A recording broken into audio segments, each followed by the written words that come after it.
about.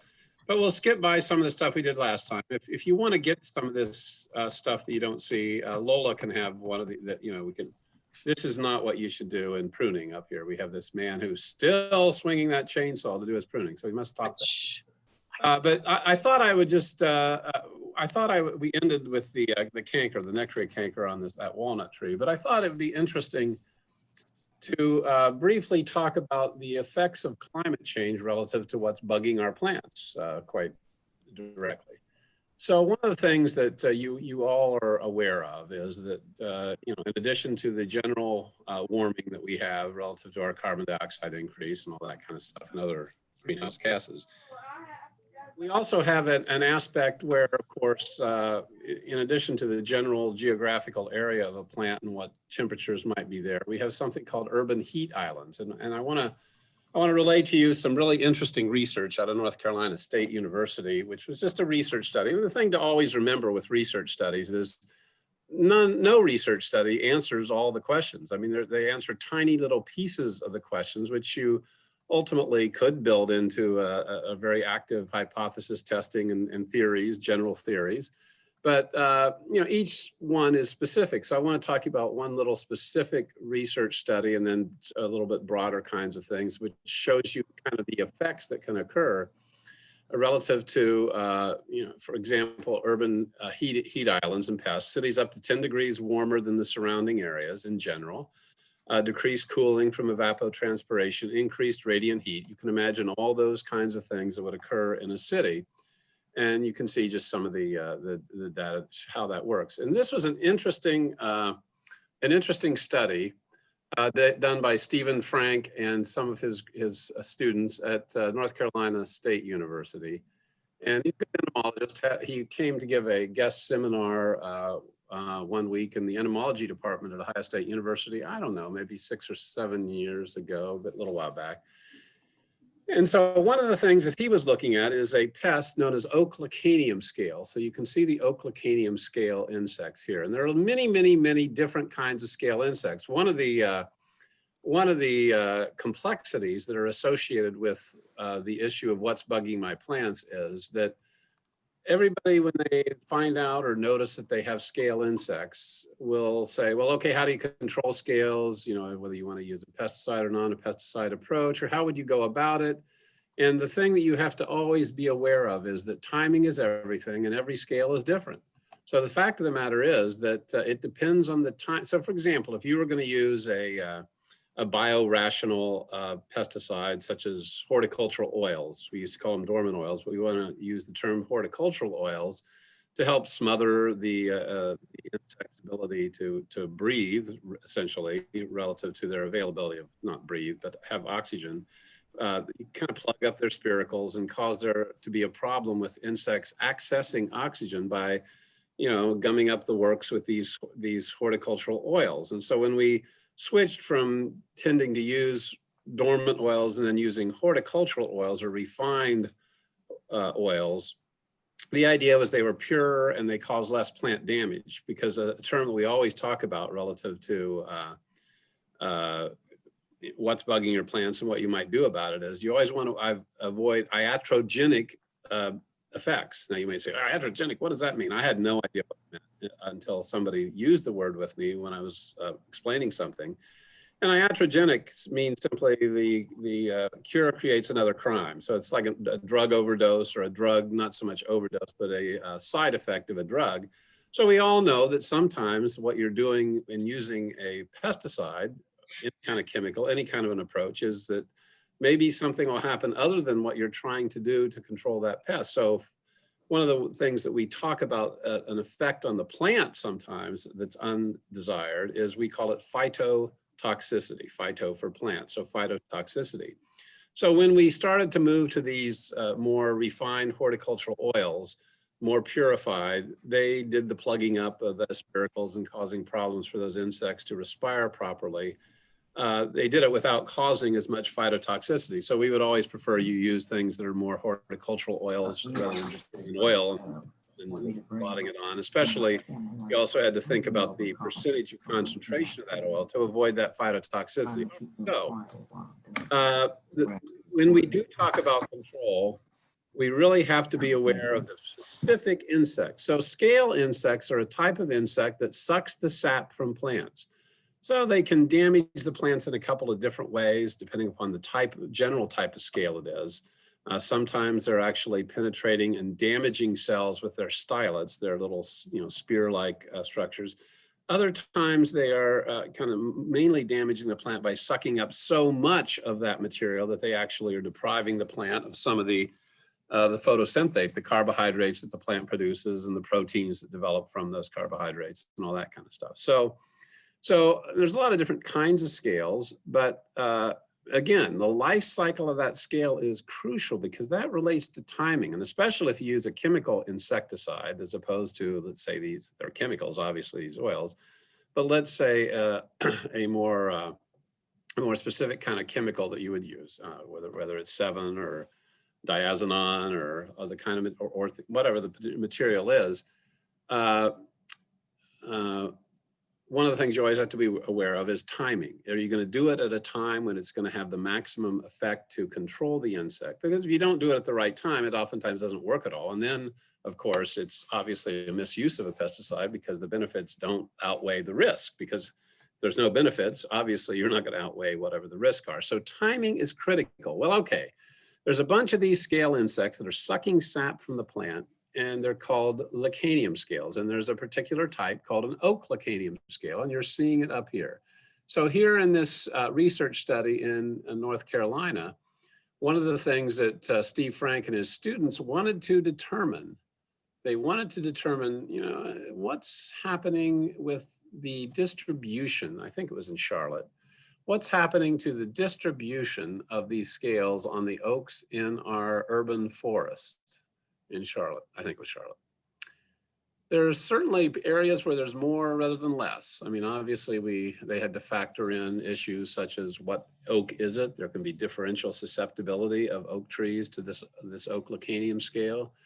And they had to factor in other things. All research is just a little snapshot under the particular conditions of the setup of the experiment. So the age of the plant, the level of stress of the plant, you have to factor those things out, or else experimental error will overwhelm what it is that you're trying to show. When you develop your hypothesis, you want to eliminate as much experimental error as possible. You don't want to have some trees growing with tree lawns of 20 feet wide and some growing 2 feet wide. Or if you do have those differences, you want to at least find a way to, using your statistics and your experimental design, to kind of factor those out. Because if you're not trying to measure, what's the effect on oak health of different size devil strips, and what you really want to measure is, what's the extent of oak Lacanium infestation.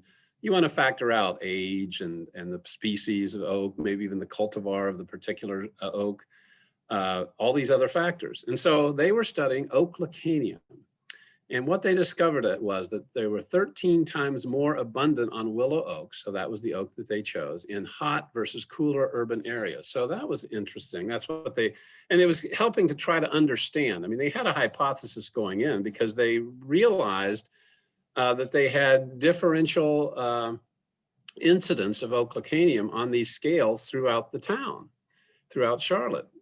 Sometimes they were really bad, sometimes they weren't bad. Again, they tried with their experimental design to factor out such factors as whether they were stressed from other factors, whether people were watering them or not, which species of oak it was. In this case, it was willow oak.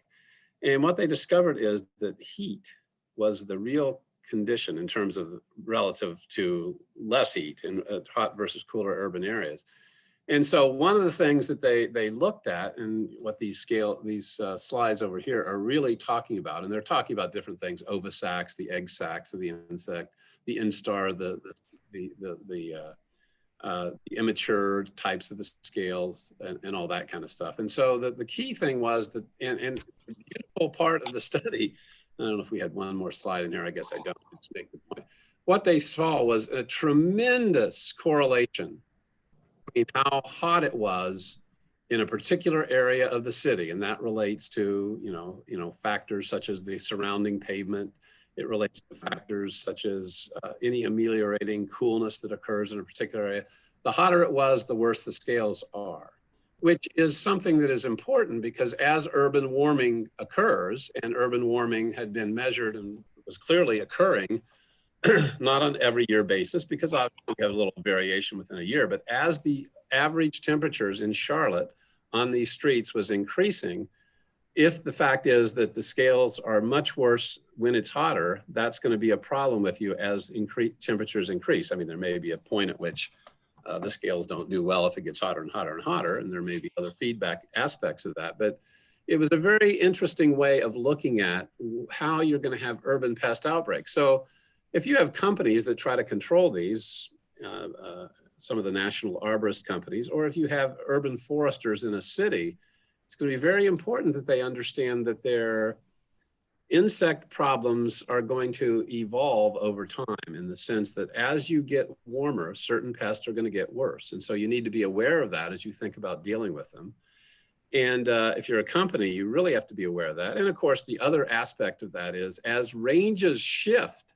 And so in addition to the fact that, okay, it's warmer, you have more Oeclocanium scales, but Oeclocanium has always been in a particular location. What about if the range of a pest actually shifts northward as we have climate change? So a classic example of that is the southern pine beetle. And we used to call it's called the southern pine beetle because where we would see the southern pine beetle was in areas like Georgia and Mississippi. So this was a bark beetle that tended to affect plants in the South, the pine trees in the South.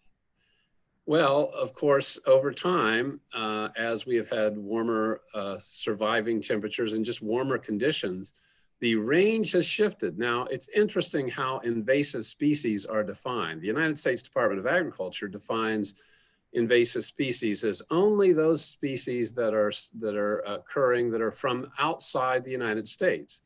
Now, that's not a biological definition. Obviously, there's no magical thing about a border of a country relative to whether something is invading a new habitat. But, you know, the USDA says that's the way we're going to define invasives. Otherwise, we'll just call it they're aggressive species. But the fact of the matter is that from an invasive species biology component, of course, the issue is whether something is moving into new habitats or is increasing in its numbers in new habitats or is causing more damage in a new habitat because of some factor that is relating to them moving into that new habitat. And of course, climate change is just, it's very easy to see how this is occurring. So at this time, I think Dan Herms put this slide together back 15 years ago. So the range expansion of the southern pine beetle all the way up into the New Jersey pine lands. The Pine Barrens in New Jersey, if you've ever been there, quite an interesting area. And of course, we now have southern pine beetle in the state of Ohio. It's not a massive problem, but it is occurring. So, you know, climate change is resulting in range expansion, which means really an increase in invasiveness as a new species is now adapted because of the warmer temperatures to different locations. Now, the really big one from a huge component is the massive mountain pine beetle outbreaks that are turning carbon sinks into carbon sources. So the mountain pine beetle out west is an incredible story. And in fact, excuse me, that if you hear a ringing, it was my phone, so I'm gonna have to shut my phone off. And it was potential scams, or spam, not scam, it probably was a potential scam. So it has been estimated that the pine beetle outbreaks that are occurring, first of all, you know, we said, oh my gosh, they're moving in terms of populations up from Mexico, or from New Mexico and Arizona. They're moving up into the Colorado mountains. If you've been in Colorado, you'll see that that has really occurred into the Colorado mountains. And then, of course, moving further north, moving into Canada, moving at British Columbia, moving further north in Canada. And so it is estimated that the populations of that mountain pine beetle and the biomass that those mountain pine beetles, which used to be essentially species that were much further south, and if they were further north, they were not in high populations because they didn't survive as well. And of course, there's a factor of elevation as well. And it's estimated that it is the biggest concentrations of insects that we have ever known. Now, there may have been something in the past, but we have never seen as much loss of biomass of plants from any insect other than the massive mountain pine beetle outbreak that is underway in the United States. And again, it's, and here was one of the papers, there's thousands of papers, mountain pine beetle and carbon feedback to climate change. In fact, I go to, we can't do it this year. We got it in last year because it's always a meeting we have, it's an interesting meeting of forest ecologists who are entomologists who study insects. It's a meeting out in Colorado every winter in January. And I just got to go along because Dan Herms invited me, but about 15 of them, they're the most famous forest ecologists, entomologists, basically, certainly in the United States, and certainly many of them have big international. So we really talk about this mountain pine beetle. So there's just one publication in the journal Nature. And so there's thousands of these papers. People have made their whole careers looking at the ecology of what's happening with this. So you start looking. In 2001, Dr. Logan predicted to the USDA, mountain pine beetle will breach the Rocky Mountains in northern Alberta. And so the concern was, it was a prediction back in 2001 in Jesse Logan's paper, Ghost Forest, Global Warming and the Mountain Pine Beetle, written in 2001, the American Entomologist. And it was predicted that what could happen was that as the mountain pine beetle spread northward with climate change. And so you went from historic mountain pine beetle range, which was down in here, it was up further. The range was up further, but it wasn't in high concentrations. So once you start getting up into Colorado, it wasn't at the high numbers of survivors. But you start to move up into all these other areas that they weren't existed. And so they've expanded now beyond this. There was a thing from the 2001 paper. So they're way up here. Their populations have increased totally to new areas and increased in intensity a great deal. And one of the big concerns is, since the mountain pine beetle does not just occur on lodgepole pines and ponderosa pines, but it will occur also on a number on red pine, and of course a number of our non-native pines like Scots pines and Austrian pines and all that sort of stuff. The concern is that it can, if it makes it through here, which is not a heavily forested area, if it makes it through here, it's going to be coming down into Minnesota and Wisconsin. I don't think we have any of that yet, but that's a big, huge concern, or it could just come in this direction. But the big concern is that it will somehow arc its way and result in massive problems on pines that historically were not really threatened just because of where those pines were located. So climate change is a real factor in what pests you're going to tend to see. So I'll use a little example here that maybe is a little bit more germane to what we've seen in all of our lifetimes in the state of Ohio. So bagworm. This is not bagworm, obviously this is a bag. And this is not bagworm, this is tent caterpillar. Sometimes people call these bagworms. These occur in the spring, mostly on cherries and apples and a few other plants. And you notice the dense webbing. And so of course, when you're what's bugging my plants, you need to know what it is to understand how you might try to control or how bad the problem might be or which species of plants it's going to be on. This is the eastern tent caterpillar. And this, which is oftentimes what a lot of people do call bagworms, is not what an entomologist would call it. I mean, these are all common names, but the official entomology common name, as opposed to the Latin binomial, which is much more specific, but this is fall webworm. So this is not, bagworms do not cause this kind of webbing. So this is obviously not bagworm. This is tent caterpillar. This is fall webworm, totally different control strategies. And this is bagworm. So if you've ever seen these little things, they look like little cones, but these are bags that the insect has created from whatever it's feeding on. And they do look different. It's really kind of fun to see how it looks different if they've been feeding on junipers and pines versus feeding on say, beech trees. And basically the insect, which is a caterpillar, a larvae, and it turns into a moth, basically the insect builds its nest, let's call it, if you want to call it a nest, but it builds its home by using the food that it's feeding on. So it's not much good to try to control it at this point. So there you are. They're often considered a pest of conifers, but it gets on, so here it is on a spruce, but it gets on lots of different plants. 130 different plant species. There's a crabapple completely defoliated by bagworms. This is on a crab this is called the dunce cap phase, by the way. So early on, it really has that dunce cap kind of look for it. And sometimes you really miss this before it looks like that full grown bag. And, you know, the bagworm is, you know, about an inch to an inch and a half at the most. So there'll be little dunce caps, and it's taken all the leaves. And those are the actual caterpillars that are the larvae of these bagworms. So there's what the larvae looks like. And so it is existing inside the bags. Inside there is this larvae that is coming out of the bag and munching on plants. It's very interesting when you actually see that. So it's munching on plants and using some of the food to produce their bag. So there is a good example. This actually, some of these are Boggs pictures. This might have been he stole from me, I'm not sure. But this was kind of at a rest area in Pennsylvania that I took this picture. It's really interesting. I mean, they've incorporated the fruits kind of into the bag too. They're not fruits, but the cones of the juniper. And so they love junipers. And female bagworm, male bagworm, and you can see the bagworm coming out the end there and all that kind of stuff. And they make, well, that's Joe Boggs, his silly stuff. I forgot that I had that on there. So at any rate, they mate, and then all these eggs are produced inside the bag.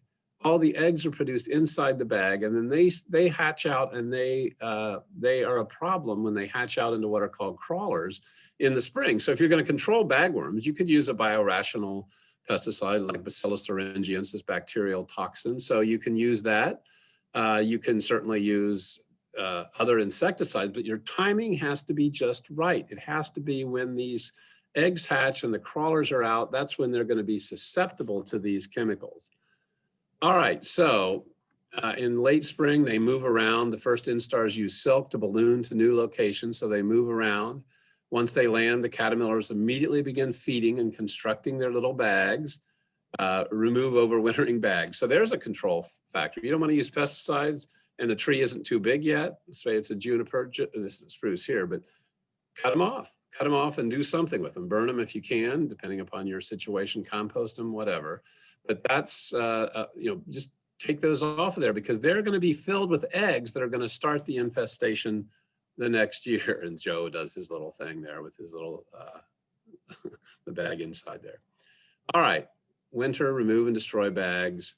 Early to midsummer, monitor and look for this. I mean, this looks like, oh man, root rot, somebody sprayed a pesticide, you know, what all the kinds of, maybe it was winter inch, whatever. They're just from bagworms. And there's a lot of this. I noticed a tremendous amount of this when you're looking on the side of roads, especially on arborvitae this year. And you're looking and you say, gosh, what happened to those plants? And you go up and it turns out to be bagworm. And I'll show you that in a minute. So they have frass that you'll see underneath the plants. That's just insect poop, let's call it. And then they you know, they get a little bigger inside their bag in the second instars. Now, here is the point that I wanted to make about bagworm distribution. When I started with Extension 35 years ago, and certainly up until that time, we always talked about bagworm as being a Southern Ohio phenomenon. We could have them in the northern half of Ohio, but it really wasn't a big deal. Lola remembers a time when they had a big bagworm control program by just picking off the bags with pole pruners and stuff like that in Cambridge on crab apples. But that was, you know, so that was a big infestation in Cambridge, but you know, that's about it. Central Ohio, I mean, central in terms of north-south. We always said beneath I-70, that's where the bagworms are. They're not going to be a big deal up in northern Ohio. Joe Boggs did a nice seminar one year up here on at Gibraltar Island in Lake Erie and talked to a bunch of arborists there talking about bagworms, you know, maybe 25 years ago anyway. And they just kind of looked at him as, what are you spending all your time on this for? Because it wasn't a big deal. Well, that's what we said, kind of the ice. There was no real barrier there. We just said, you don't tend to see bagworms much north of that. It's about survival over the winter in terms of our temperatures. It's not that way anymore. So people in northern Ohio and southern Michigan are having massive bagworm infestations these days, somewhat more in certain years than other years, depending upon how cold it was in the winter. But, you know, you got to ask yourself, is it global warming or is it global worming? however you want to talk about it, the bagworm is occurring because of global warming. I mean, you know, people don't like the term global warming. They like to use climate change. So we'll just call it global warming. They're moving further north in terms of their populations and causing us much more of a problem. There's Joe Boggs. That's a truly awful pun. That's right. All right, so Orville, Ohio, and I'm about to shut up in a minute, and then we can just go with questions. Orville, Ohio, Northeast Ohio, Wayne County, August 2020. I'm driving by, let's see, where am I? I guess I'm over here. Driving by and I see these arborvitae and I see all this and oh my gosh, you know, what's going on here is, you know, is there, you know, these look terrible. What's happened? So I get out and you start looking at this. All these bags, hundreds and hundreds of bagworms. So basically what was happening was that here, and you can see the different look to the bagworm bag as they've constructed this out of the scaly like leaves of an arborvitae or northern white cedar. And then the caterpillar feeds, and I didn't include any of those pictures, but the caterpillar feeds out of the bottom and then it just retracts itself. If you come in and scare it, it'll go back in or it goes back in whenever it's not feeding. And then eventually the mating occurs with the male and the female and eventually you get the eggs and all that sort of stuff. So this is a real thing and it's getting worse. All right. I'm going to, oh, I don't know. Let's get somewhere where, let's leave it somewhere that's more interesting to look at. And then we'll just go to questions. Like I'll leave it at that picture. This is a fascinating picture. Okay. Questions. Let's talk about what's bugging your plants. How did your good plants go bad? What do you want to talk about? Let's have a discussion. I don't necessarily know that I'll be able to adequately answer the questions, but amongst the 6 of us, we should be able to come up with some useful thoughts. Let's talk plants and talk plant problems. Surely you've had enough of me. Yeah, okay, you'll have to unmute yourself, Susan. Unmute yourself, or Diane will unmute you. I have a lot of scale, excuse me. I have scale on my dogwoods and even my Chinese dogwoods. And I have scale on my cherry tree. I keep waiting, you know, for a better year to come. Is there anything I should really do about it? Well, I mean, here's the first thing you really need to do, and that is you need to determine what scale they are. So in other words, there are different scales on prunus, on cherries, than there are on dogwoods. And so you need to understand the life cycle of that particular scale insect. So what I would do, what county are you in? Mahoning County. Mahoning County with Eric Barrett. So Eric Barrett is, he's so nice. He's a great guy. So, and if he doesn't know the answer, just like all the rest of us, he'll send it out to somebody. Oh, he has. He doesn't even try to pretend to know the answer. That's right. I mean, that's fine. He has all these master gardeners that are on the committee that do the answering. Okay. And he also has access, especially if you send him a picture. Yes. Access to, let's say his master gardeners don't know. Then they contact our extension nursery landscape and turf team. So they contact Joe Boggs or Dave Shetler or me or whatever. So if you have the first key to it, and we have a thing on our 20 questions of diagnostics, I flashed past it here.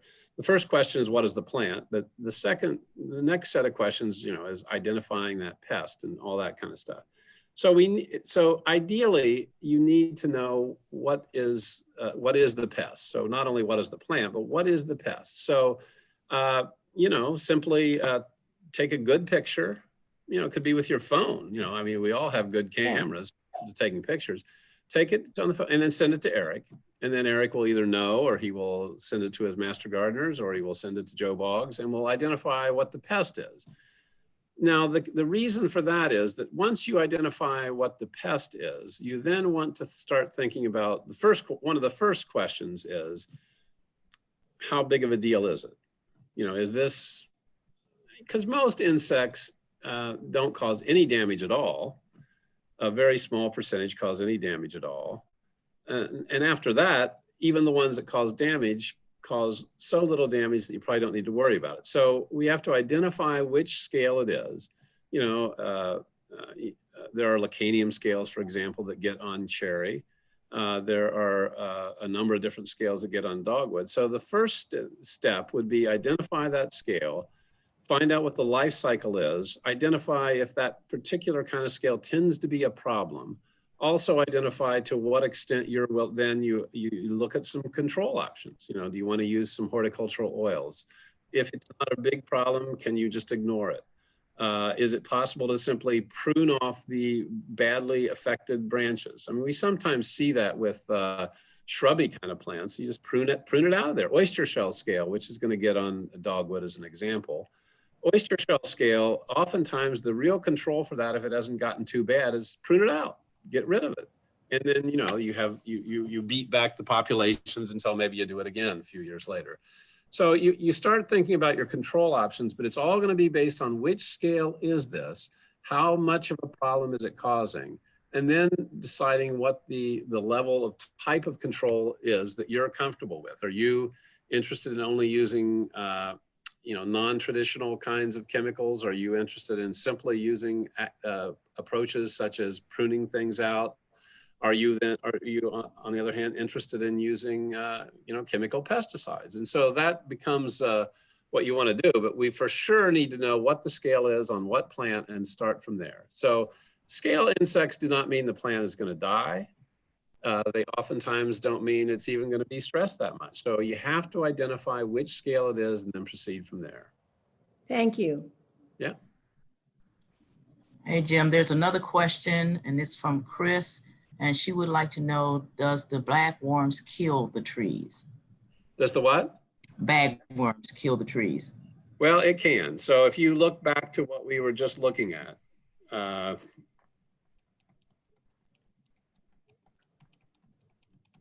these plants are going to die.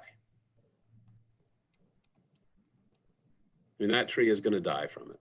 If it is not brought under control, and it's not going to be brought under control unless we have an unbelievably powerful, severe winter, it's just going to get worse and worse. And so these are going to die.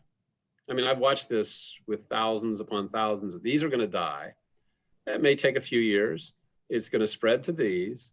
You know, I don't show it in this picture very well. That's too bad, because oh yeah, so I guess you do. So look over here. So you have these dying along the road here. This is State Route 57. And over here is these tall columnar arborvitae. It's a big hedge. They're beautiful. They don't show any damage, except I can find a few. In fact, I think this picture may actually have been from the arborvitae that are over here. So they're just starting to get a few of these. They're eventually going to get this pest, and they're probably going to die. Now, there are biological controls. I mean, there's birds and stuff that will eat them, but my personal, I've seen far too many arborvitaes and junipers. They're especially susceptible, and it's probably going to kill them. Doesn't always, but when you start getting an infestation, but again, here, if you would get, you know, if you're here, you can prune this out right here. Now it's starting to get tall here, but just prune all these out. So bagworm has the potential to be a killing pest. Doesn't always do so. A lot of plants tolerate bagworms, but oftentimes the populations build up to the point, and there's just an example. The populations here are just not going to go away. They're just going to get worse and worse, and I believe they'll kill these plants. It may take them to do it, but they're already what I would call horticulturally dead. I mean, we can have all kinds of different definitions of death, and these are certainly not biologically dead, and certainly they're not going to be biologically dead next year, I don't believe. But as far as I'm concerned, this plant is never going to be doing anything horticulturally that you want it to do. So I like to say it's horticulturally dead. And plant something else in their place, and be careful to, and on these, be careful to get them under control sooner rather than later. Jim, I just wondered if there was any, if you use beneficial insects at time to try to curb something like bagworm.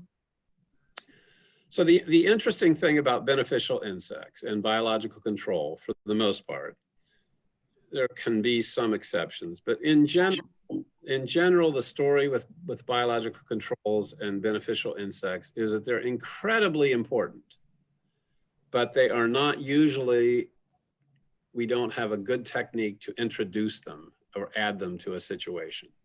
So what I mean by that is that in the previous days, I mean, I won't say it doesn't happen anymore, but it doesn't happen anywhere near like it used to. We used to have a real problem where we used cover sprays multiple times. And kind of one of the things that happened is that when professional lawn care became very successful, so when Kim Lawn and other companies in the late 60s and early 70s were able to convince people of how your lawn could look really fantastic next to your neighbors by having this little program that we have for making a lawn look beautiful. Well, that got people into the practice of thinking that you had this program of applications of chemicals. I mean, there's no question it worked. Your lawn looked better than other people's. That idea was translated over into what we call tree and shrub care. And tree and shrub care is a problem because turf grass, although you can have different turf grass species from ryegrass and bluegrass and all that, with trees and shrubs, you got hundreds of different kinds of plants, all with, you know, different life cycles of different pests. And so when people, but of course, you know, hey, you know, you're coming out to apply things to my lawn, why don't you have a program for my trees and shrubs? And so we got into that. And so you got into kind of a pay for spray, cover spray philosophy where you would come and you would make applications 4 or 5, 6 times a year of various things. The trouble with it is that there was no way that 6-week interval between sprays would ever be enough to control all the things that are coming with all these different life cycles. So, you know, if everybody had the same plan, it might have worked better, but then there was another problem. So number one, your timing was off unless you're actually a gardener that is working in that particular landscape. Secondly, and important to your point, is the other problem that occurred with these cover sprays and the pay for spray philosophy, because one of the things that the people that made these applications is kind of that we met the enemy and he is us. You know, if a person came out and scouted out whether there needed to be an application when they were there and decided not to spray, somebody would say, well, then I don't owe you anything. The pay for spray philosophy. If you're not spraying, I'm not paying. Well, of course, the result of all that was they sprayed everything all the time because, you know, they're not going to pay me if I don't spray, even though the massive cost of it all is to come out into your property. I mean, that's what costs the vast amount of cost to a company that comes and makes an application is coming to your property. And if you say, well, if you just walked around and looked at things and maybe made a little spray here or there, then I'm not going to pay you. I mean, it's not like you sprayed it. So spray everything. So people did. So we created monsters. And a good example of that is spider mite on burning bush euonymus. Spider mites on burning bush euonymus were a mildly innocuous problem in the old days before all this strategy came for pray for spray and cover sprays. They're there, they're not causing much of a problem. When we really got into that period in the 70s and 80s and into the 90s, where we had this philosophy of spraying everything and at these periodic intervals, we ended up having situations where people, no matter even if you did spray, where burning bush euonymus were becoming defoliated by August from spider mites. Well, of course, we don't really think burning bush euonymus is a great thing to have in our landscapes relative to being an invasive species, but the reality was we had created that monster because the dull roar of biological control that naturally occurs in landscapes in Ohio, as an example, was keeping spider mites under control. In other words, the biological control worked very well as a dull roar. You know, it didn't control them all, but it didn't make them into a real fun, big problem. And suddenly everybody says, what's going on? Why are is it a new mite? Is it, you know, some types of adaptation the mites have made? What's going on with this devastation from spider mites and burning bush euonymus? Then people did good classic studies. They say, well, You're killing all the biological controls. You're killing predaceous mites, mites that eat spider mites. You're creating a situation where the natural level of dole roar control biologically is being subverted by constantly spraying pesticides that are killing those mites off. And so then that fortunately has led us to, in the last 25 or 30 years, to really back off of cover sprays, to really back off of this trying to inform people of what you're actually trying to do on those landscapes. And so, you know, spider mites on burning bush euonymus has receded back into the dole roar levels. However, so you say, well, biological control is essential, and it is. However, if you tried to release predaceous mites into the landscape, you'd be very dissatisfied. Where biological controls are added effectively, for the most part, by adding as an actual process, augmentative control, where you're actually adding a lady beetles, or you're adding certain biological control insects, they work best in very highly regulated environments, like a greenhouse. It's still hard to do in a greenhouse. You got to know a lot to do it right. But in a greenhouse, you have a less complicated environment than you do outside, because it's just the volume of area that you have, that these insects have these organisms are involved in, and the complexity of the environment is such that it's very hard to pinpoint a way to add a particular biological control for a particular pest. The classic example that's used with lady beetles is one of the approaches that occurred when people would buy all these big jars of lady beetles, which they collected out in Colorado. They collected it out in Colorado in the mountains. And so they sold these things, and you get them. And the first thing those lady beetles did when you set them out in your landscape to try to control aphids or mites or something like that, they flew off the mountain.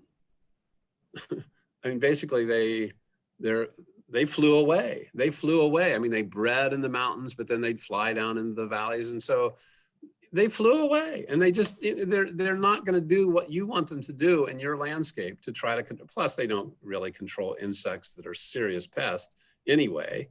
And so lady beetles are useful as biological controls, but adding them to a landscape is usually not going to cause much to happen. I have a question about bulk oil. We used to use that on rhododendron scale. Bulk oil. Is that even still available in the store? Yeah, I mean, it's What not about the best, that? or it's not that, you know, it's just a type of oil that is used to make it so that insects cannot, there are spiracles that are trying to, where they're going to be able to get oxygen to that insect. It's kind of messing up that process. And so Volk oil is okay. There's some better, highly more refined horticultural oils, but Volk oil is okay. Just be careful the percentage that you use when you buy it. So Volk oil is a type of dormant oil, a type of horticultural oil, but you got to be very careful how you apply it. If you use too high a concentration, you'll burn the foliage. You'll create and cause phytotoxicity. We used to have a really weird problem that we had for years with blue spruces. So oils were used for blue spruces for spruce gallowdelgids and some other factors. And so one of the things we discovered that is that if you used them at the wrong time of the year, if you used them as the plants were going into or coming out of dormancy, especially coming out of dormancy in the spring, if you used them at the wrong time, and to some extent, if you used them at a concentration that was getting above 2%, people were using 3 and 4 or 5% because they really want to get these things.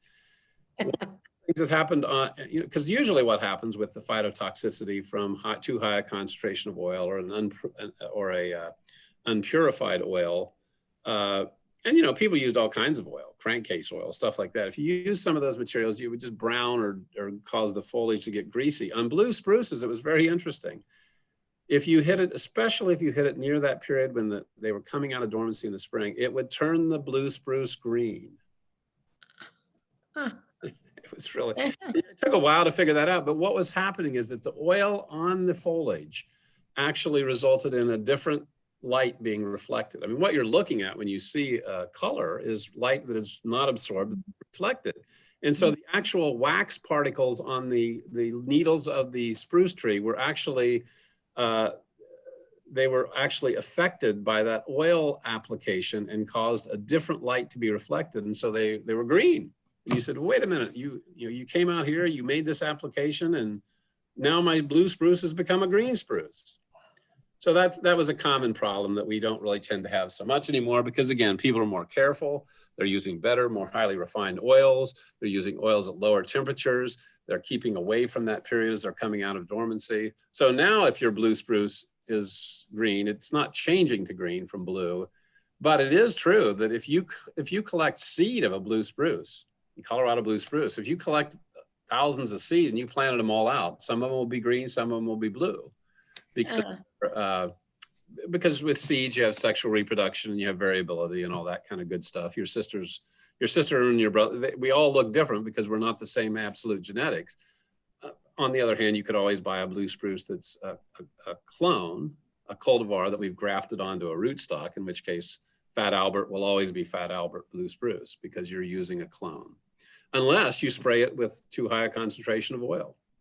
But Volk oil is fine, not maybe the best, but it's fine. Okay, well, I'll go to the store and try to get the best one. Yeah, get some good horticultural oil. It's a way to have what we would call a biorational insecticide. You know, it's not the kind of chemical insecticide. I mean, you know, we have all kinds of different ways that we think about these things, and everybody has their own perspective on this. It is a powerful word, pesticide. And of course, I always like to say that it's easy to say, I don't use pesticides, I hate pesticides, pesticides are bad, because it sounds bad, doesn't it? Pesticide, I mean, it sounds like a terrible thing. But all of us pretty much use pesticides. Thank you. I mean, if you think about it, I mean, if the pest is a termite, we're usually willing to use a pesticide. If the pest is a cockroach, we're usually pretty willing. So, you know, it always comes down to other people's pesticides are evil. Our pesticides are ones that we've got to use. By God, I'm a rosarian. I have to use these things to control black spot, or else, of course, there are other alternatives. You can just simply use roses that don't get black spot. But then on the other hand, rosette virus will wipe you out, because that's much more serious problem than we have with any of the other rose diseases. So it's all a matter of interesting perspective. Thank you very much. All right, next on the table. What's our next question? What time is it anyway? Where do you buy the oil? Garden Center. Where do you guys find these oils? Garden Center. Garden center, like any garden center? Yeah, I'd say all garden centers will have horticultural oils, or it may say Volk oil. I mean, that may be the type of oil that's there. Oh, okay. It'll be in a garden center, you know, just in the, in their horticulture. I mean, if it's a box store, it would be in there, you know, where they have their horticultural stuff, or at a garden center that has, you know, they'll almost always have an area for various potions. And so that's where you'll find it. Be careful with concentration. And again, remember that there is no such thing as just, okay, oils are useful for scale insects, or they're useful for certain kinds of aphids, so I'll just spray some of those every now and then.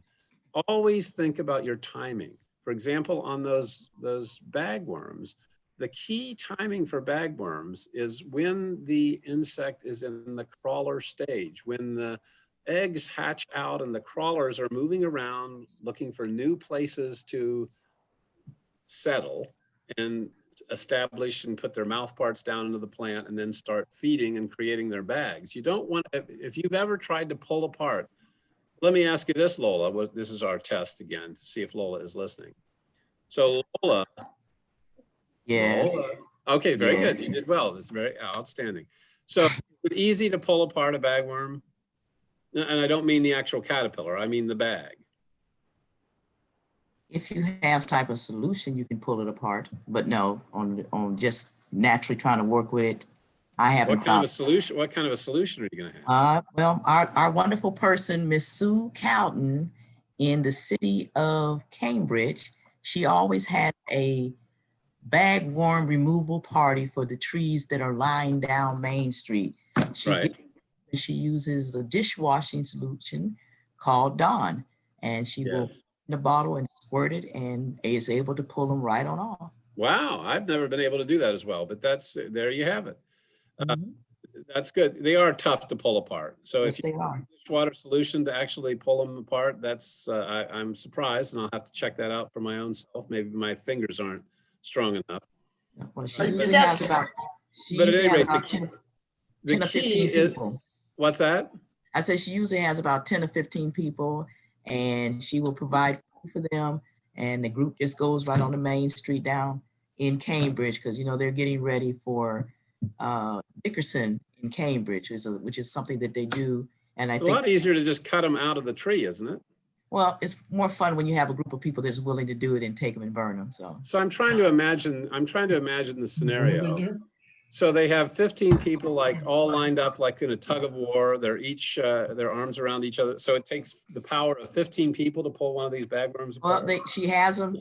You know that she is a great delegator and a great leader. So she Yes. up and she has, you know, 2 people to a tree, and they work through, and she has somebody that has a bag that they collect them when they drop them in there. So they're right there. She has it all set up. But in a why system. do they pull them apart?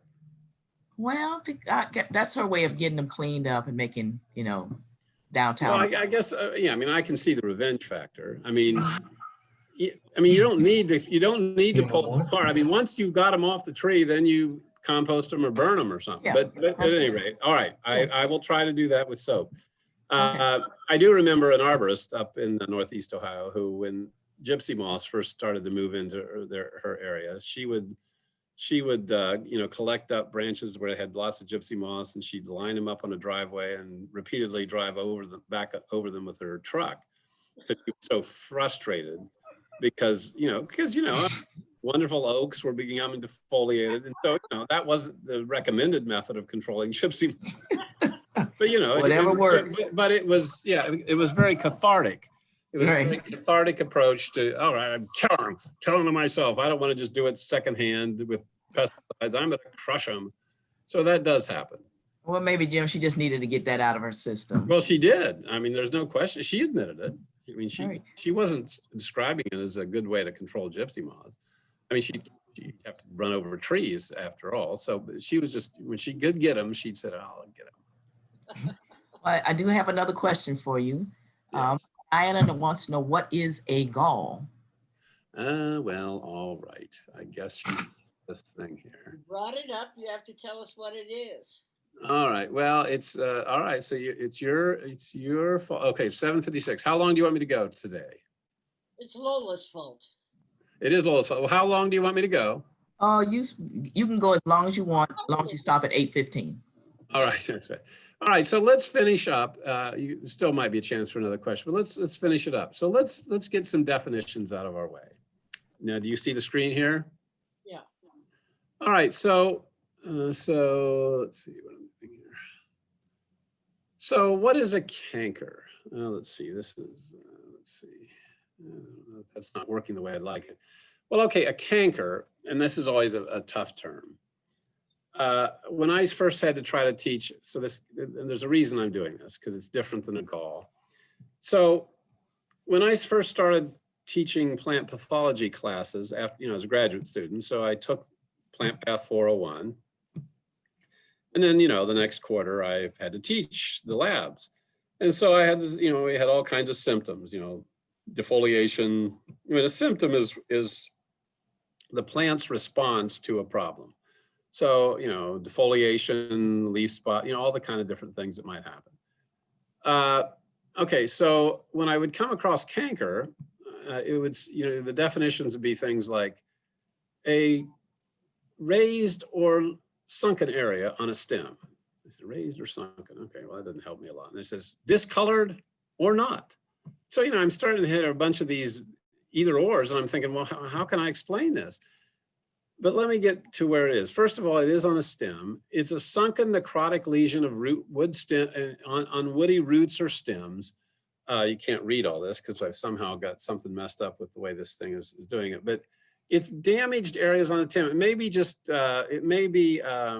it may be roughened bark. It may be a sunken area where the stem has there's been some problem. It could even be just kind of callous tissue. So, or it may be raised, discolored, whatever. But so it's both sunken areas or raised area, but it's different. It's a symptom, a response of the plant.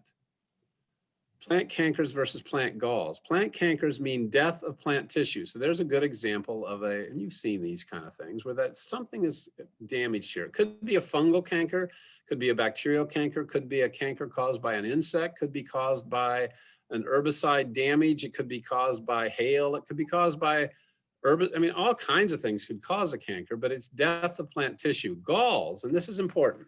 Plant galls mean the growth of plant tissue. And it's growth of plant tissue caused by a gall maker. So that's important. And I will say that there are other people that have somewhat different definitions, but the one that's really lined up for people over time is it's caused by a gall maker. So abnormal growth on a plant caused by a gall maker. So callus tissue, which is simply response to a wound, we would say is not a gall. It's not caused by a gall maker. I mean, it's plant tissue, but it's not caused by an external second organism like a bacterium that causes bacterial crown gall, or a fungus that causes cedar apple galls, or a lot of insect galls, over 800 different or over 1,000 different insects that cause specific galls on oak trees. But it's growth of plant tissue. This is important. A plant gall caused by a gall maker, and it is plant tissue. It's plant tissue. It's not a cocoon of an insect. That's not what it is. It's actually plant tissue that the gall maker has induced that plant to produce that tissue. So if you see this insect gall here, this would have been a normal stem tissue, just regular stem tissue. It should have been like this, but the insect enticed the plant to produce a home for the larvae of the insect that we're going to develop from the eggs that were laid by the insect inside there. So that's really a pretty interesting thing. So here's a canker. This is roughened area. So there's another example of a canker. That's not a gall. It's not really an abnormal growth. Botrisphaeria canker, a fungal canker. It's just damage to that tissue. But when we come to galls, what is a gall? What causes galls? Do gall makers have narrower or wider host range? We're going to talk about all this in a minute. Let's take a look here. Now, here was a gall that freaked me out because I wasn't thinking of it properly. So galls are caused by insects or other things. I mean, they can be caused by mites. They can be caused by fungi and bacteria. But the important thing to remember is that galls are made up of plant tissue. So basically this gall on this leaf basically is plant tissue that was induced to be different. So it's kind of like if you think about stem cells and all that. So they're cells that have the capacity to do things that they don't normally do. So because of the interaction with the insect, chemical interaction with the insect, the plant produces, in this case, this pod galls. So I think these pod galls are caused by a midge. So they're pod galls. So in other words, instead of regular leaf tissue, here you have pods. Now I looked at this and here's how I got confused. So I'm a plant pathologist. I study plant diseases. And what it turns out that this orange thing is here is the cedar quince rust fungus. And this is what freaked me out because this is a hawthorn, first of all. And so, and cedar quince rust does get on hawthorns. So it's the rosaceous host, a little different from quince. And so I'm looking at this, I say, my gosh, how could there be insect tissue that's been infected by a fungus? I talk about this by a plant pathogen. I talk all the time about the fact that plant pathogens can't affect people or animals. I mean, their host range doesn't go all the way from plants to animals. And so I was looking at this, I said, my God, how can there be cedar quince rust on this insect?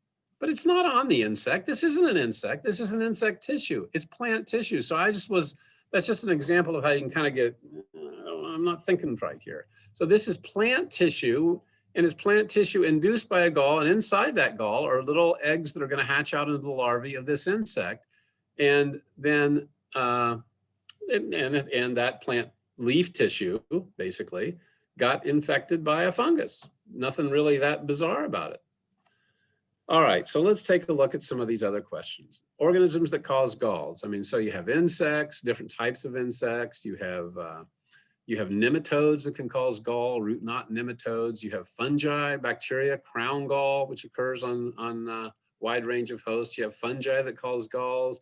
You have viruses that can cause, so many different organisms cause galls. And remember, we said that we're going to define a gall as being caused by a gall maker. So when you see a burl in the woods, sometimes when people see these big, massive areas on stems, they say, oh, it's crown gall. Well, crown gall is caused by a bacterium, and we don't find the crown gall bacterium in there, even when we are lucky enough to find it.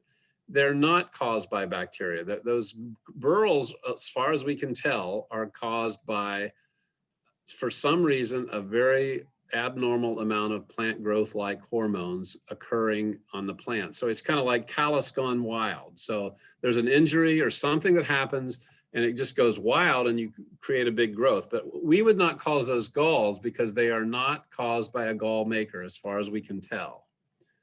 All right, so plant galls are abnormal structures that develop in the cells, tissues, or organs of a plant when it is colonized by certain parasitic organisms such as bacteria, fungi, nematodes, mites, or insects. There's a common definition. Abnormal plant structures, plant tissues from a living gall maker, host-parasite relationship. All right, so here's how cool it really is. There are thousands upon tens of thousands of these different highly specific galls. So this hickory seed gall is just a gall. Seeds don't really have anything to do with it. It just kind of looked like they were seeds or something. I mean, think about that for a minute. This insect caused the plant to produce this weird structure, and only on hickories, only on particular types of hickories, only that insect. I mean, that's pretty interesting interaction between organisms. And so you're going to see a lot of this kind of stuff. They're not abnormal plants on structures.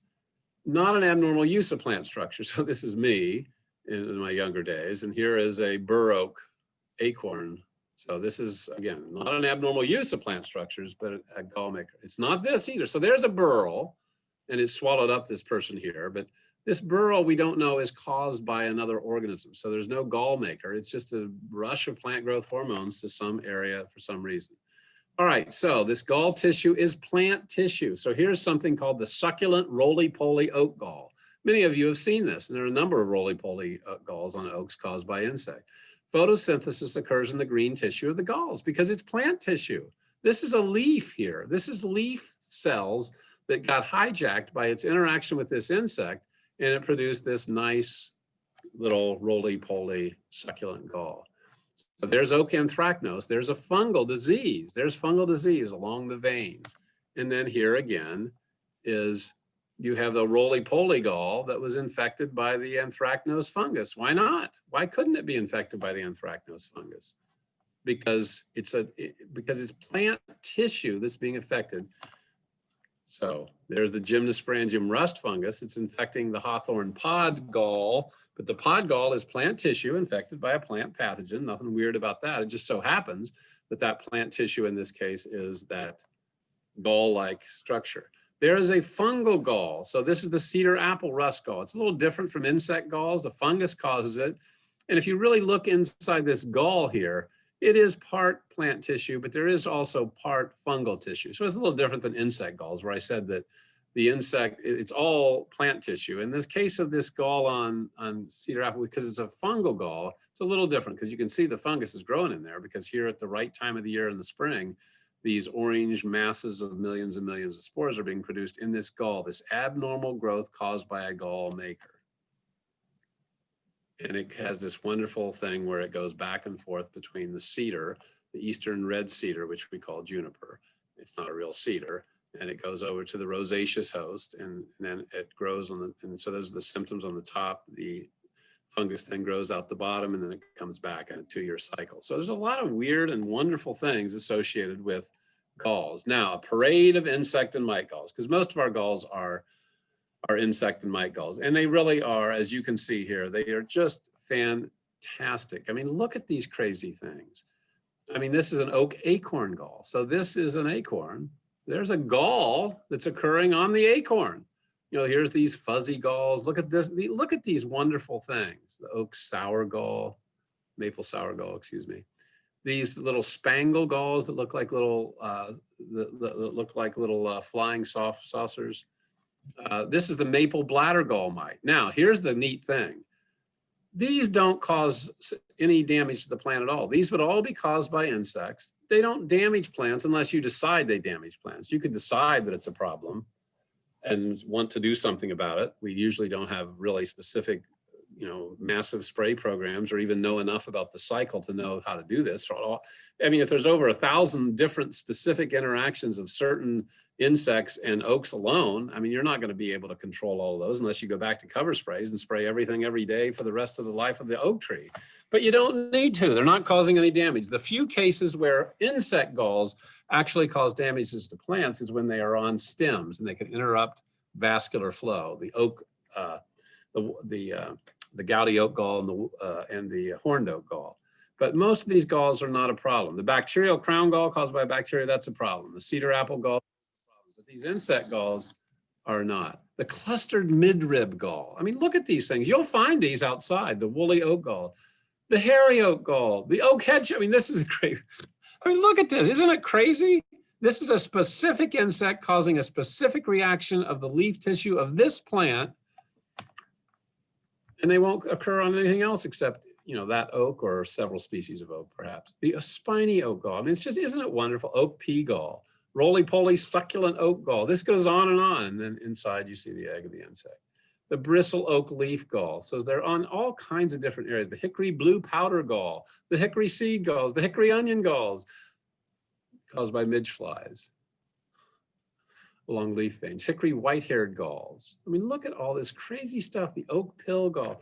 You've seen these things. This is an interesting one, the marginal fold gall. It occurs along these sinuses of the leaf lobes. And it's a very subtle kind of thing, but that is caused by an oak marginal fold gall insect, the honey locust marginal fold gall. There's the little midge. That's a midge is a type of fly. And so there's this nice little maggot in there that is the plant when it was, when the adult fly, the adult midge laid its eggs inside this little place. And then the gall becomes the protected home for the insects, hawthorn pod galls. There's the little larvae in there of the midge that caused that to occur. Maple vein pocket gall. These are really fantastic. You'll see all of this if you keep looking. You'll see all of these. I mean, it really is fantastic. This is one where it's really looks like you have a fungal leaf spot. I've had many people misdiagnose this. I'm sure I've done it. I did it in the old days in the clinic. But this is actually, I mean, it looks like, boy, that's a really classic fungal gall. It looks like a leaf spot or fungal leaf spot, not a gall. But it turns out that there's a little midge in there. The elm bladder gall. These are really common. Sometimes you can see lots and lots of the almost covered, as you can see, and there's aphids that cause this kind of gall. And there are these little brushy-like structures in there with, again, the aphids are going to hatch out of that. The witch hazel cone leaf gall. Hackberry nipple galls. You can see why it got its name. Hackberry flask galls. So, I mean, see, I warned you, if you got me on this, we'd have all this stuff. Hackberry petiole gall, a lot of different ones on hackberries. This is kind of neat on hickory, the phylloxera galls. I got this in my hickory, in my shellbark hickory in my backyard. And inside this, when you cut this open, you're going to find all kinds of these little aphid-like insects. They're phylloxera, a different family.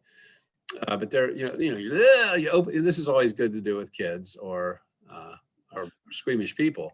And you can see some of the winged forms of the aphids, and there's just all the larvae that are going to be hatching out in these little phylloxeran galls on hickory. And where will they go to feed?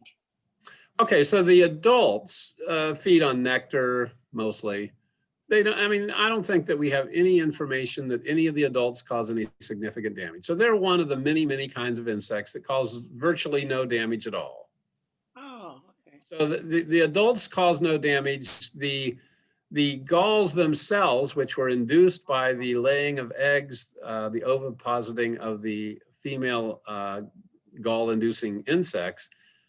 I mean, you could say that it affected the aesthetic potential of the plant. That certainly becomes an issue in a nursery who's going to try to sell those plants to a garden center that's going to try to sell those to people.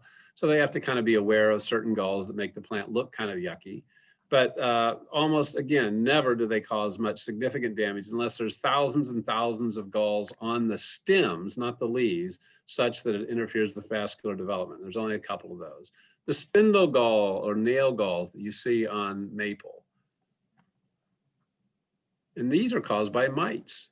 Now with mites, you're gonna actually be able to find the mite larvae in those galls if you have a dissecting scope. You don't have to have a compound scope, but you're gonna need a really, really good hand lens or ideally a dissecting scope to see those. So these eriophyid mites cause a lot of galls. We call these cherryophyid mites. That's just our name for them. But again, you can see they're kind of like those nail galls that were occurring on maples. And the one that occurs here on cherry doesn't occur on maple. Maple bladder gall mites. Again, this is galls. These are, again, caused by eriophyid mites, not spider mites, but a much smaller kind of mite, which you're never going to see except with that hand lens. And so then they lay and induce the plant to produce these little bladders. And these little bladders, then the larvae will hatch out from the eggs and off they go.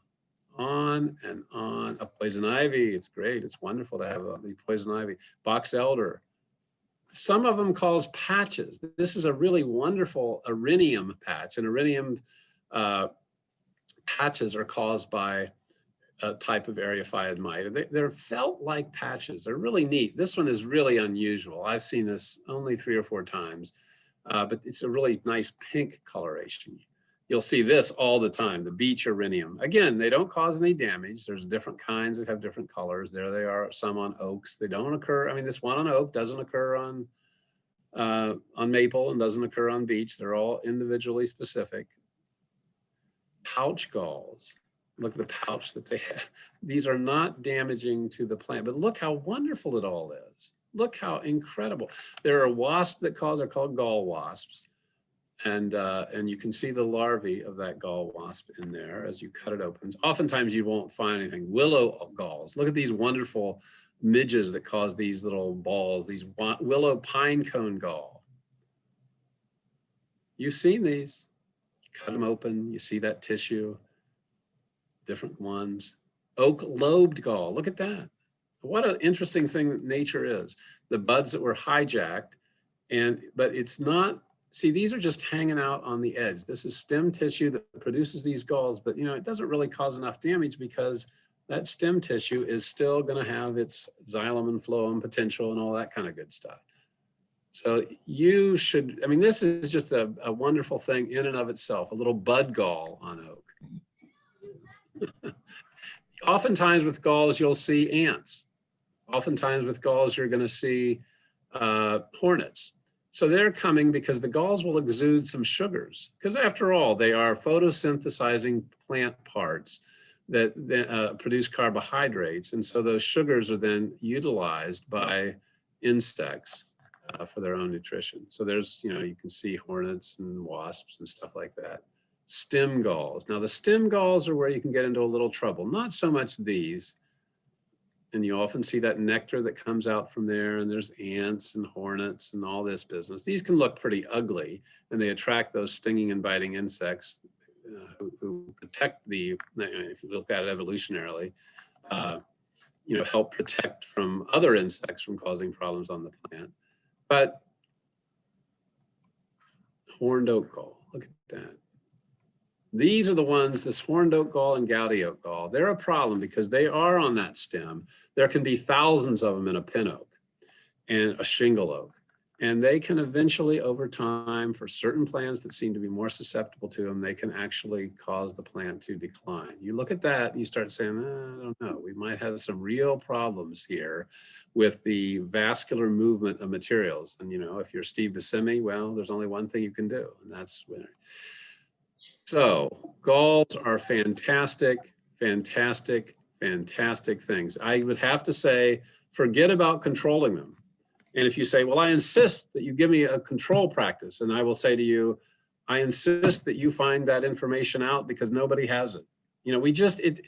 For example, the horned oak gall, which would be the one that is the biggest problem. It has 2 and 3 and 4 year life cycles. And so you'd have to have an incredible practice to figure out when to make the applications. And then you start multiplying that by hundreds upon hundreds upon hundreds of different galls occurring, and you're going to have a tough time. So don't try to control them, and realize that that's not the case.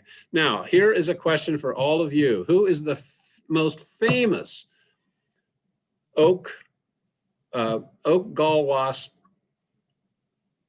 actor? Well, no, that's not correct.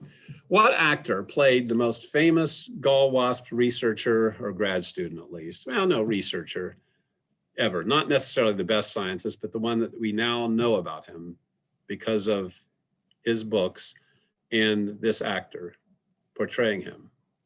Who would it be? I'm stumped.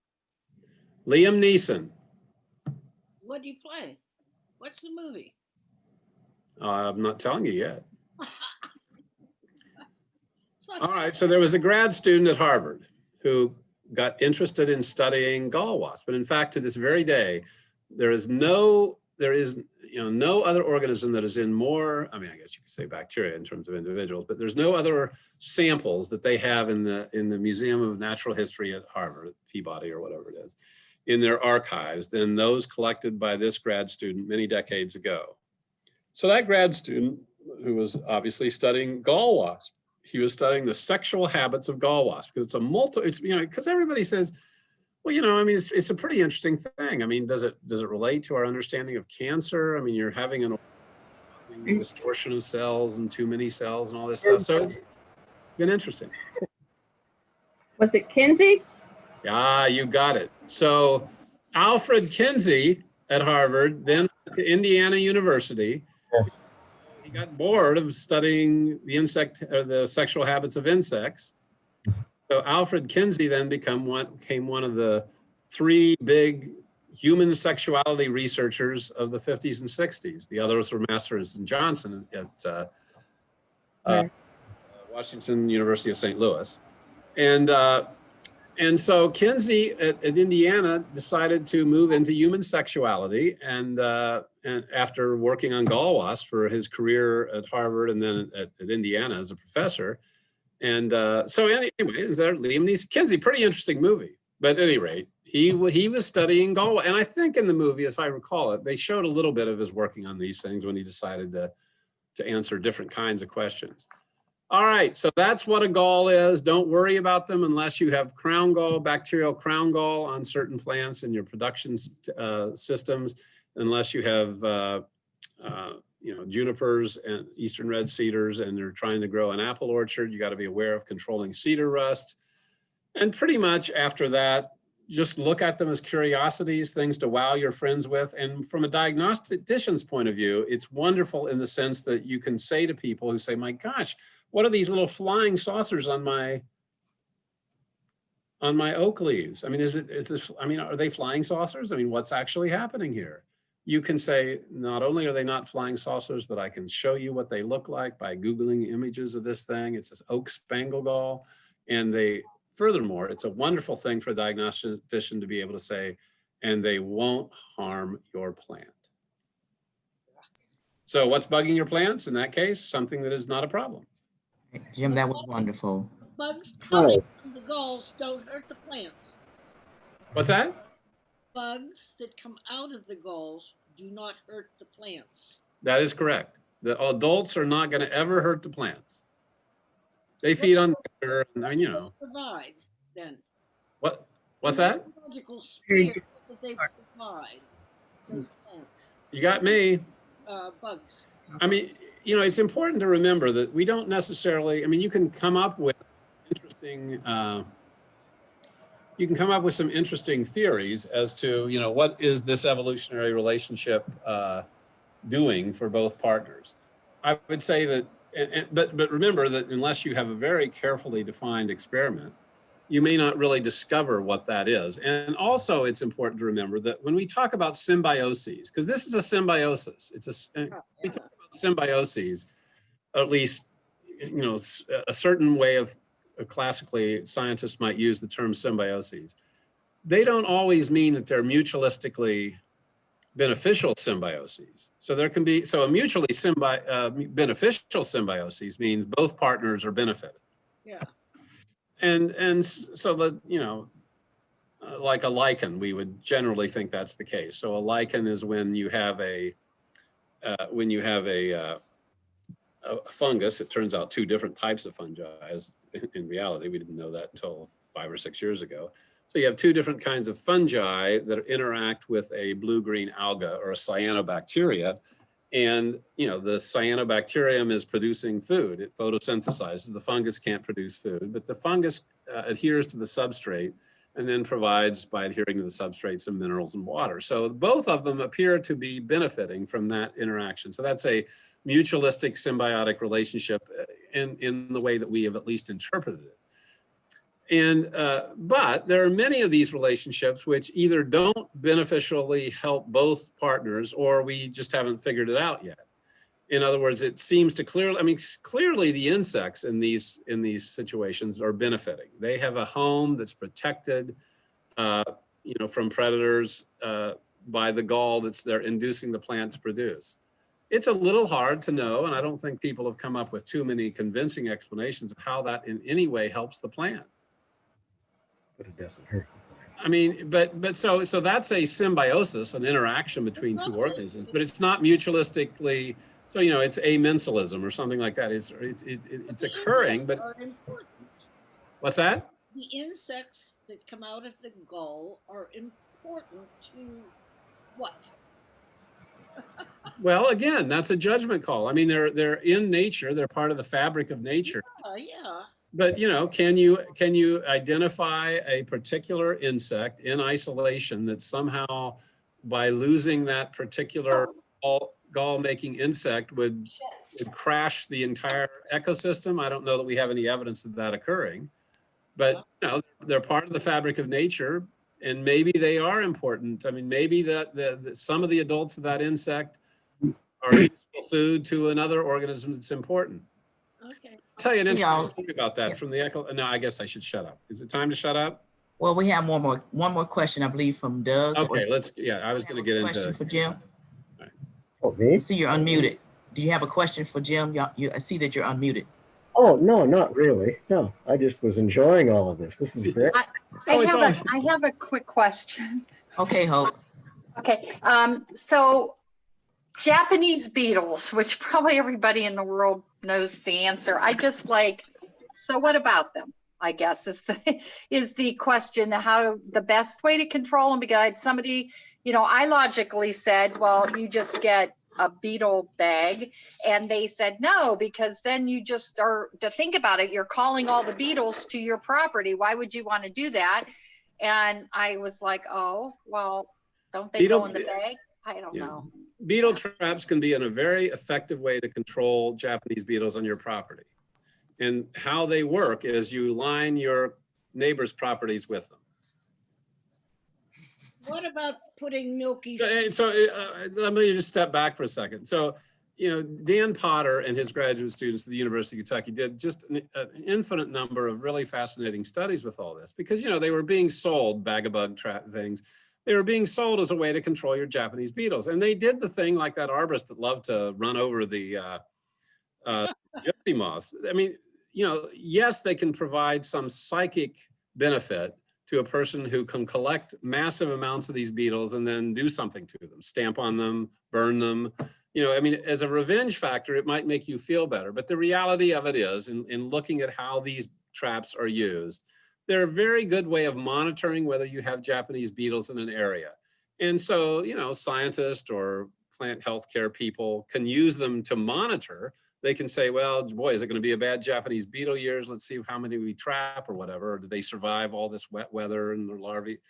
But they do not control Japanese beetles on your property, because inevitably, all the research would shows, at least we figured out so far, is they just attract. Yes, you attract and can trap massive ones of them to run over in your car, or to use as fertilizer, put in your compost piles, protein or whatever. But you inevitably catch more, inevitably you draw more of them to your property and to your plants than you collect. And so you end up with a worse Japanese beetle problem by having them. So that's not an effective way to control them. picking them off the plants is an effective way to control them in a micro way. I mean, you just collect them and do whatever you want to do with them. Now, my wife, unfortunately, she would collect them and let them loose or something like that after she, well, take this.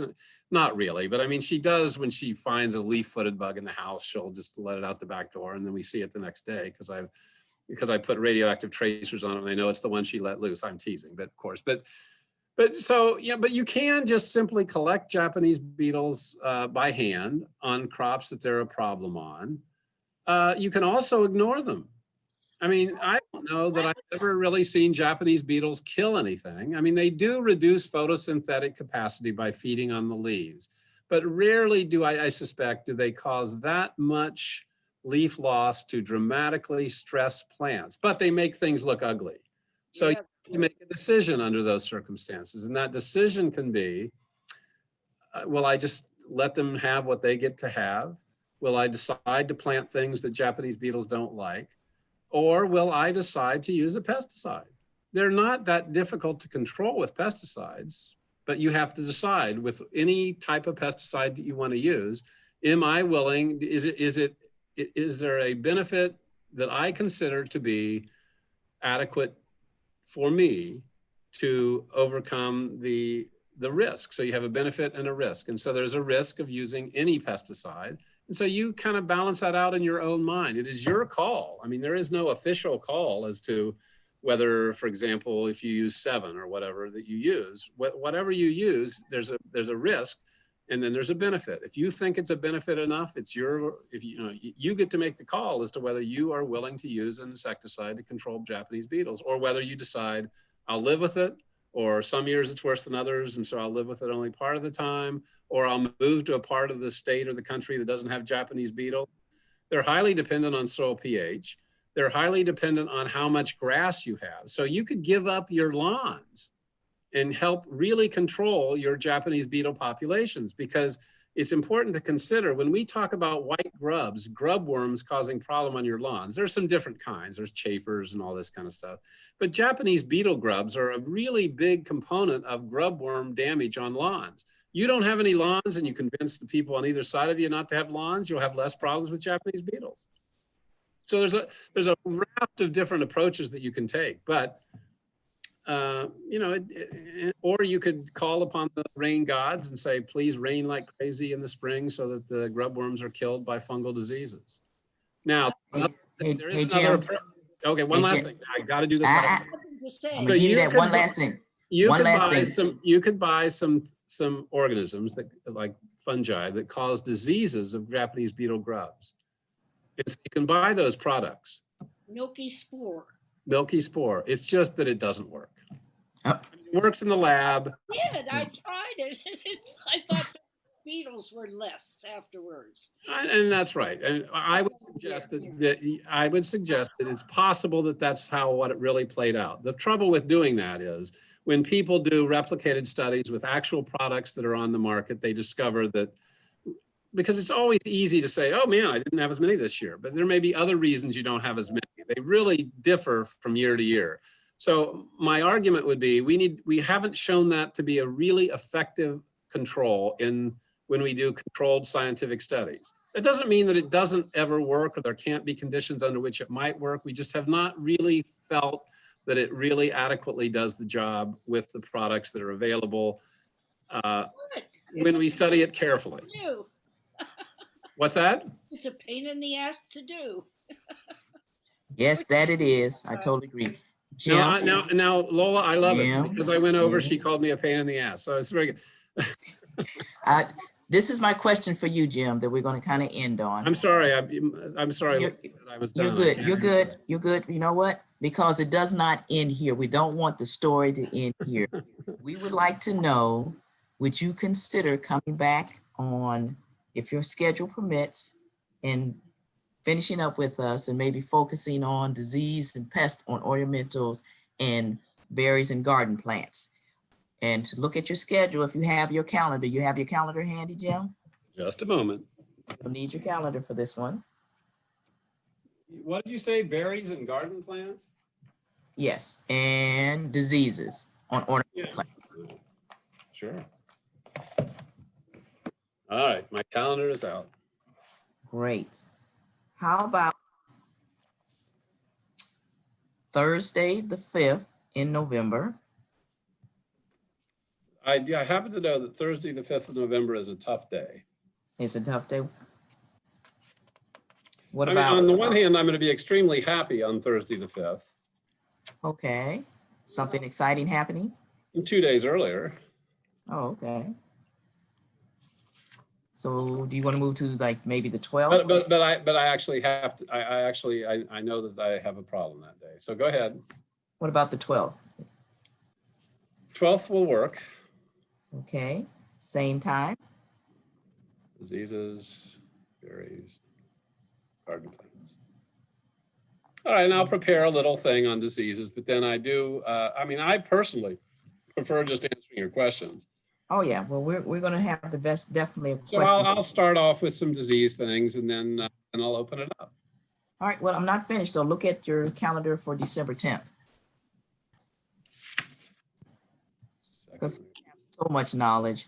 We're talking about 7 o'clock, is that correct? Yes. December 10th. I was going to be at ISA in New Mexico, but of course they're not having their conference, so I can do that. Oh, we're so sorry for him, but so happy that you'll be available for us. Yeah, well, you know, there's not too many in-person things going on. Well, Jim, you always provide us with wonderful information and just having the conversation. Oh, it's great. Well, of course, it's all fun. Yeah, Hey, yes, it is. so is there a specific topic or just more of the same? Oh, more the same, All right. because we never All right. get through all your stuff, okay? No, All right. of course not. All right, lovely. Well- You're such a lovely audience. I'd love to take you home with us, but you can't. Sorry. Well, one of these days when we get past this covert and stuff, it might be a good idea to invite them to that lovely, I was just going to say that. go ahead and ahead. say it. You ahead, talk about it. I want to hear it. Well, 5 houses down from my home in Wayne County is the Bent Ladder Cidery and Winery. With the Rittman Orchard, which is a wonderful farm market, but their hard ciders are just divine. And it's an absolutely beautiful and glorious place. And it's Thursday through Sunday, they're really great farmers. They're great orchardists, but their ciders are just magnificent. And they've been open, you know, they were closed for a couple months, but they've been open Yeah. maybe sometime late in May, and able to do pretty good. They don't let you indoors. You're outdoors, and they have music on nights. But you're right. This group should meet for cider and food. They always have conversation. Food, they always have food trucks, and it's a great place. Bent Ladder Cidery. I love it. It's really, I can't believe it. We just walk out our back door and down the hill. Yep, so wonderful. But that's right. It would be good to have the group over there. That's a good point. Right. Yep. And then one day we'll go up to the Arboretum too. That's another wonderful place and a great Well, adventure. Sechrist Arboretum, I mean, and it's been open since April. So it's open dawn to dusk, Worcester, Ohio, Sechrist Arboretum. Right. Very Sounds good like place to socially distance and get some good fresh air. All right. Well, thank you. Remember what Dr. Go ahead. Go ahead. says. In with your quote. Go Wear ahead. your mask, social distance, clean your hands, and get outside even in the winter so that you're outside in fresh air, not indoors all the time. Those 4 things can make a huge. Yes, a huge difference. So we're going to plan on doing that. Okay. All right. All right. Well, thank you. See ya. And everybody, you have a good evening. So, Thank you. All right. Bye. Love the conversation. Let's keep it going. All right.